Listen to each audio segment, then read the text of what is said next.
Selamat pagi, salam sehat Bapak Ibu, Saudara, dan anak-anak yang dikasihi Tuhan Yesus. Kita berjumpa lagi dalam program Satu Hati, Sapaan Tuhan setiap pagi dari GKJ Condong Catur, edisi Jumat 3 Maret 2023. Sebelum kita lanjutkan, mari kita bersama-sama mengucap syukur kepada Tuhan dengan berdoa. Selamat pagi Tuhan, terima kasih atas penyertaan dan perlindungan Tuhan dalam istirahat kami semalam. Dan saat ini Tuhan menganugerahkan hari baru yang indah bagi kami semua. Pagi ini kami akan merenungkan sebagian firman-Mu. Kiranya Tuhan berkenan membuka hati dan pikiran kami, sehingga kami dimampukan untuk memahami, mengerti, dan menjalankan firman Tuhan dalam hidup keseharian kami. Dalam nama Bapa, Putra, dan Roh Kudus, doa ini kami naikkan. Amin. Bapak, Ibu, Saudara, dan anak-anak yang dikasihi Tuhan, tema pagi ini adalah Ampunilah kami seperti kami mengampuni. Dengan bahan bacaan diambil dari Matius 6 ayat 11 sampai dengan 13 yang akan dibacakan oleh adik Keisa, Jemaat Praremaja GKJ Condong Catur. Silahkan adik Keisa. Bacaan firman Tuhan pagi ini terambil dari Matius 6 ayat 11 sampai 13 yang demikian. Berikanlah kami pada hari ini makanan kami yang secukupnya, dan ampunilah kami akan kesalahan kami, seperti kami juga mengampuni orang yang bersalah kepada kami. Dan janganlah membawa kami ke dalam pencobaan, tetapi lepaskanlah kami daripada yang jahat. Karena Engkaulah yang mempunyai kerajaan dan kuasa dan kemuliaan sampai selama-lamanya. Amin. Demikian firman Tuhan. Terima kasih adik Keisa. Bapak, Ibu, Saudara, dan anak-anak yang dikasihi Tuhan, Injil Matius 6 ayat 11 sampai dengan 13 adalah sebagian dari kalimat dalam doa Bapa kami. Kita semua pasti sudah hafal doa Bapa kami. Namun, doa Bapa kami bukan sekadar hafalan. Tuhan Yesus mengajarkan doa ini agar nafas, semangat, dan prinsip di dalamnya dipahami dan ditaati. Doa Bapa kami memadukan 3 elemen. Yang pertama, sikap tidak egois. Allah bukan milik kita sendiri, tetapi Allah dari semua orang beriman. Yang jadi bukanlah pemerintahan manusia, sebab Allah berdaulat penuh di surga dan di bumi. Yang kedua adalah arah hidup ke masa depan. Silakan dibaca ayat 9 dan 10.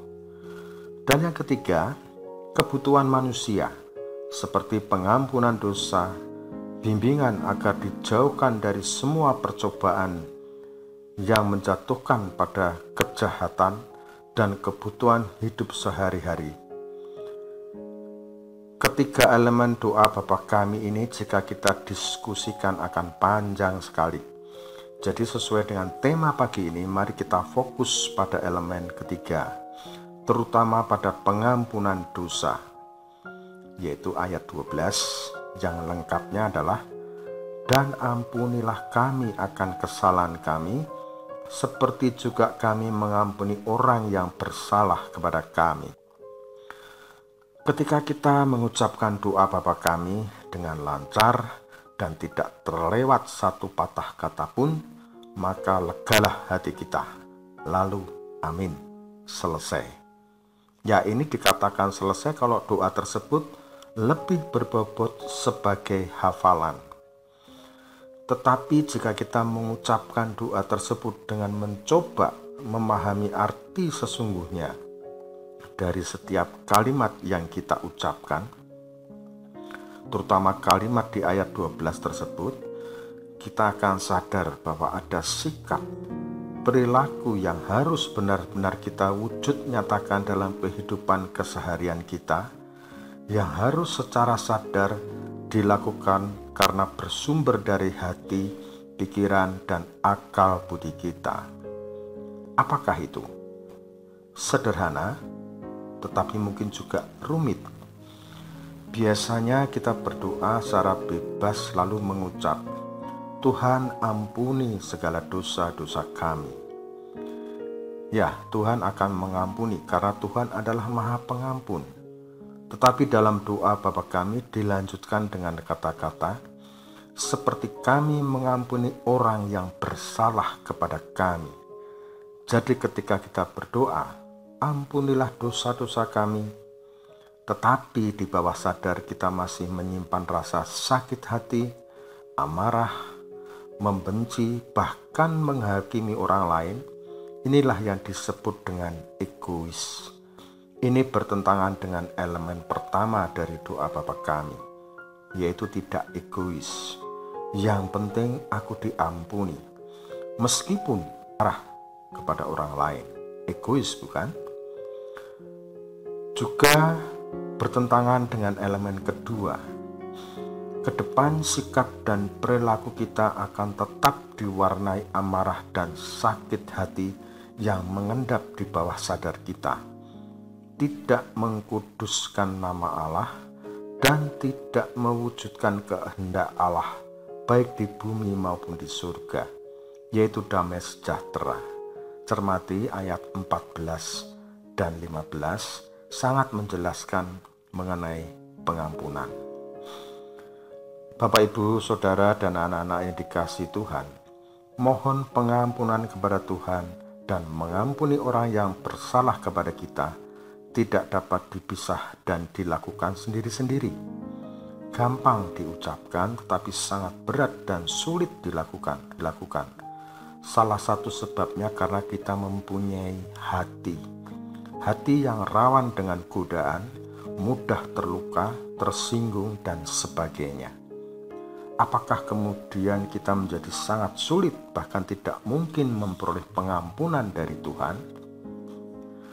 Ada dua hal yang harus kita perhatikan. Pertama, perhatikan ayat 13. Intinya mohon perlindungan Tuhan agar kita dibebaskan dari segala yang jahat. Semua orang percaya merupakan sasaran utama dari maksud jahat godaan atau iblis. Hati kita yang rawan akan selalu digoda untuk mengabaikan pengampunan terhadap kesalahan orang lain. Oleh karena itu, kita sekali-kali tidak boleh lupa untuk berdoa agar kita dibebaskan dari kuasa dan rencana jahat iblis. Yang kedua, Tuhan Maha Tahu segala kelemahan dan kekurangan kita yang berujung pada sikap dan perilaku mudah tergoda dan jatuh ke dalam dosa. Maka lihatlah anugerah Tuhan, pandanglah salib Yesus. Di sanalah semua dosa-dosa kita ditimpakan kepadanya, kepada Yesus. Yesus adalah satu-satunya manusia yang tidak pernah menyakiti hati Allah. Selama hidupnya, secara sempurna ia melakukan kehendak Allah atas hidupnya. Namun Yesus harus disalibkan untuk menghapus dosa kita. Kedua hal tersebut mengajarkan kepada kita bahwa kita harus selalu berusaha dengan tekun, setia, melakukan proses jadi aktif untuk setiap hari, setiap jam, bahkan setiap detik mengampuni orang lain, menciptakan damai sejahtera bagi segala ciptaan. Tuhan pasti mengampuni dosa kita. Sulit, memang iya. Tetapi Tuhan selalu setia untuk menolong kita melakukan hal tersebut. Oleh karena itu, bertekunlah dalam kesetiaan di dalam Tuhan. Amin. Mari kita berdoa. Ampunilah kami ya Bapa, jika selama ini kami hanya berdoa bagi keegoisan kami semata. Tuntunlah kami untuk selalu tekun dan setia kepadamu, dan karena itu latihlah kami untuk selalu penuh pengampunan kepada sesama. Amin.